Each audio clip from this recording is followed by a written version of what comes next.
Hello everyone, and welcome to Power Pages Tips.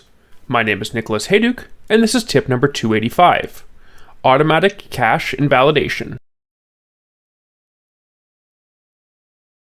A long time ago, in tip number 52, I talked about caching in Power Pages.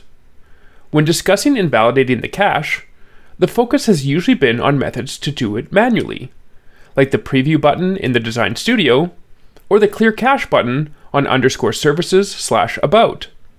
In this tip, however, I want to talk about when the cache is cleared automatically.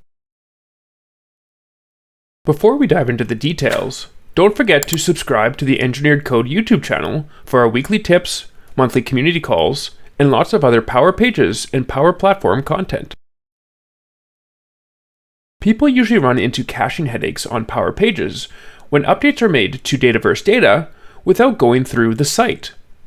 But knowing how the cache is automatically updated when changes are made via the site may help you in the architecture of your system.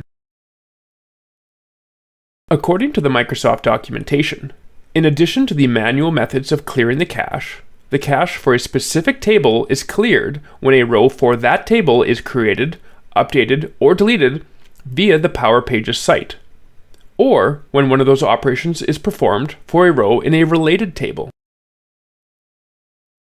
This makes sense because the caching mechanism is pretty simple. It remembers the results of specific queries. The mechanism isn't sophisticated enough to know which queries for a specific table might be impacted by a change to that table. So to be safe, any change to that table, or a related table, since it could be shown as related data on lists or forms, causes the site to invalidate the cache for that table. This ensures the website always shows the latest data for any changes made via the site itself. Hopefully, knowing when the site automatically clears its cache will lead to slightly fewer Power Pages caching headaches. Thanks for watching, and I hope you found the Power Pages tip number 285 on automatic cache invalidation useful.